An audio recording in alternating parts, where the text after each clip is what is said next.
si les tendances actuelles se poursuivent, le continent européen sera méconnaissable dans 20 ans au moins. Non mais c'est un vrai sujet. Et c'est un sujet extrêmement touchy, parce que j'ai souvent cité Nicolas Sarkozy qui disait que l'immigration n'avait pas commencé. Bien sûr. C'est vrai que l'Afrique explose, que ceux qui habitent en Afrique souvent n'ont pas beaucoup de débouchés, pas beaucoup de possibilités ou pas beaucoup d'avenir devant eux, et que naturellement, ils ont 15 ans, 20 ans, ils sont plus enclins à venir en Europe pour travailler, pour venir effectivement en France, mais aussi en Espagne, en Italie, etc. Bon, simplement, ça crée des changements, et des changements de mœurs, des changements d'habitudes, des changements parfois de religion, qui ne sont pas sans conséquences. On ne va pas se raconter de salade. Donc je voulais votre avis là-dessus. Qui commence ?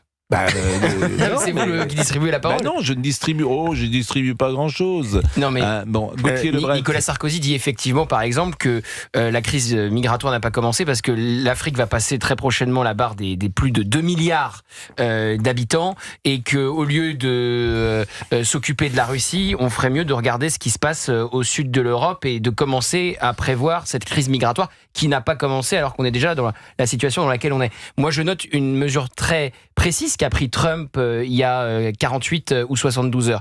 Il a décidé de la politique du zéro visa pour une liste de 19 pays. Il a eu, la semaine dernière, 2 soldats qui se sont fait tirer dessus devant la Maison Blanche. Vous imaginez, c'est comme si 2 soldats se faisaient tirer dessus devant l'Élysée. Bon, il y en a une qui a perdu la vie, une jeune femme, de cette garde qu'il envoie parfois dans différentes villes pour remettre de l'ordre.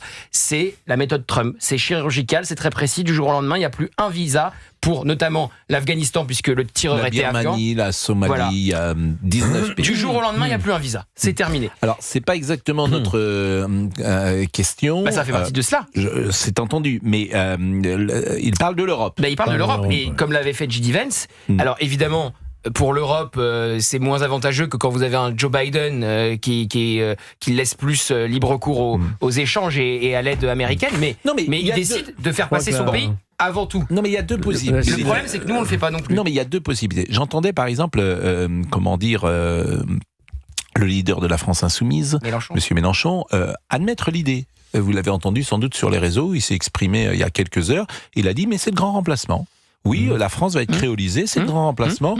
Chaque nouvelle génération est un nouveau peuple, dit-il, et il faut accepter l'idée que il y a. Vous avez vu qu'on parle pas de théorie du complot quand c'est Mélenchon qui parle de grand remplacement. Mais c'est assez amusant parce que lui, il l'admet. Oui. Il dit oui, c'est un grand remplacement. Il le souhaite, Éric Zemmour le craint. Bon, voilà. Mais quand c'est Éric Zemmour, c'est une théorie du complot. Quand c'est Mélenchon, c'est pas une théorie du complot. Mais j'entends. Alors, il y a 2 solutions. Soit on dit effectivement, pourquoi pas, c'est une nouvelle France qui arrive, une créolisation qui arrive. Pour moi, c'est pas une affaire de peau d'ailleurs. C'est pas une question de blanc, de noir, ou de couleur. C'est une question de mœurs. Non, c'est plus que ça, Pascal. C'est beaucoup plus qu'une simple question de mœurs. C'est une question existentielle de civilisation. Et je pense que c'est là-dessus. C'est comme ça qu'il faut interpréter ce que dit Trump. Et effectivement, l'Europe est en danger. La civilisation chrétienne, judéo-chrétienne européenne, elle est soumise aujourd'hui à des flux migratoires gigantesques qui menacent une certaine identité européenne. Je crois que c'est comme ça que moi je le ressens. Et donc, qu'est-ce que vous proposez ? Donc, je propose de tout mettre en œuvre. Moi, je suis en train de lire, par exemple, le livre de Philippe de Villiers sur Populicide. Et en fait, vous dites ce que disait Jean-Marie Le Pen il y a 40 ans, que vous combattiez à l'époque. Toutes les civilisations sont... Mais vous me cherchez là. Oui, mais si vous êtes sur cette position-là, je dis que vous dites, avec 40 ans de recul... Qu'est-ce que vous en savez à l'époque ? Moi, je pensais ça déjà. Il y a 40 ans, je pensais qu'effectivement, il y avait vous n'étiez pas au Front une National, menace. Mais parce que je le pensais. D'ailleurs, à l'époque, le RPR, c'est pas une réponse, le RPR, vous vous souvenez, 93, 95, Villepinte, c'était ça. Non, c'est pas 93-95, c'est 91. Le tournant, il est déjà fait. J'étais pas encore en politique. Mais c'est entendu, mais je vous dis, je ne porte pas de jugement. Je dis simplement, cette position que vous dites là, c'était la position de Jean-Marie Le Pen il y a 40 ans, et elle était contestée par les gens de droite. On sait que les empires et les civilisations sont mortels, on le sait.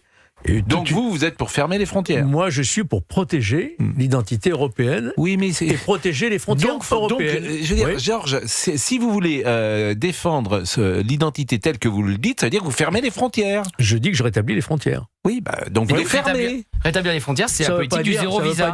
Ça ne veut pas dire une politique de fermeture sur soi. Oui, mais c'est toujours, Georges, il y a un moment, de contrôle des flux migratoires. Mais vous avez le droit de penser ce que vous voulez, mais il faut être clair. Mais je suis clair. Non. Je ne suis pas pour l'immigration zéro, si c'est ça la question, mais je suis pour un contrôle des flux Donc, migratoires. tour de table, est-ce que vous acquiescez, est-ce que vous êtes d'accord avec ce qu'a dit Trump, Sarah Salman? Moi, Donald Trump, je trouve qu'il est toujours dans l'excès, donc je ne vais pas être d'accord avec ce que dit Donald Trump, de la même manière que je ne vais pas être d'accord avec ce que dit Jean-Luc Mélenchon. Donc il y a une différence entre limiter et tout supprimer comme ça sur un coup de tête. Il est vraiment dans l'excès. Et ses déclarations sur la Somalie, c'était vraiment n'importe quoi aussi. Je pense qu'on peut le reconnaître. Mais est-ce que vous trouvez que l'identité européenne est en danger, que l'identité française est en danger? Moi, je ne le vois pas au quotidien, mais vous allez dire que je suis dans ma tour d'ivoire et que c'est pour cette raison que je ne le vois pas. Qu'il y ait une augmentation de l'immigration, oui. C'est-à-dire que vous ne voyez pas un changement de mœurs ou d'identité en France, par exemple, depuis 20 ans ou 30 ans? Et par exemple, sur un fait très précis, l'antisémitisme, sur l'antisémitisme, les agressions antisémites qui sont les principales agressions racistes.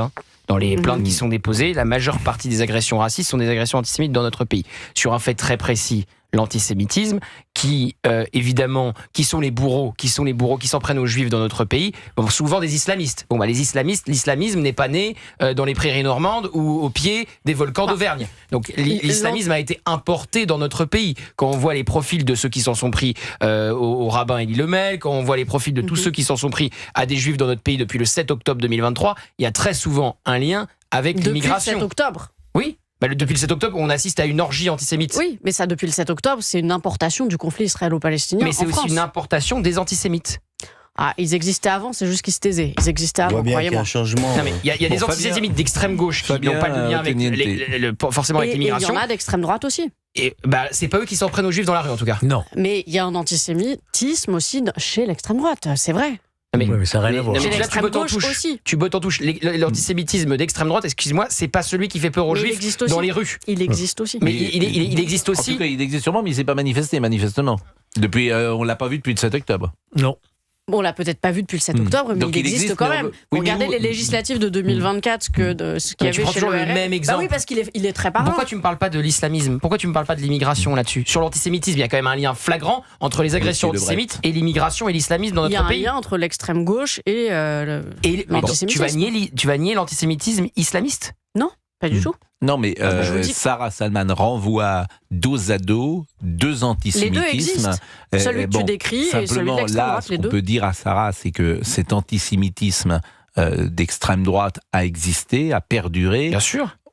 Il n'en existe pas. Il est résiduel, pas pour le coup, celui-là. Traces, manifestement, ou très peu de traces. Sans doute, vous trouverez toujours, effectivement, c'est pas des skinheads qui agressent les juifs depuis le 7 octobre 2023. Non, mais c'est la libre parole, c'est Drummond, c'est l'affaire Dreyfus, c'est antisémitisme, qui existait d'ailleurs parfois également dans la religion catholique, le peuple dans une certaine bourgeoisie française. Il se trouve que... Mais qui existe toujours. C'est simplement que vous avez d'un côté un parti qui l'assume ouvertement et qui le revendique. Il n'en a pas de manifestation. Moi, je veux bien que ça existe, mais il n'en a pas de manifestation.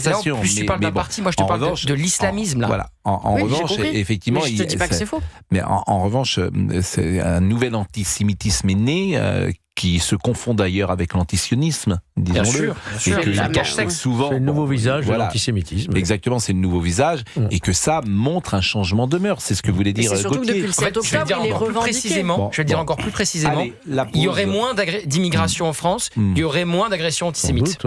C'est sûr même. Mais contester que la France, alors pas toute la France, pas tous les quartiers bien sûr, mais qu'aujourd'hui, il y a des endroits de France, des quartiers de France, où plus rien ne rappelle la tradition française, les mœurs françaises. Alors c'est quoi les mœurs?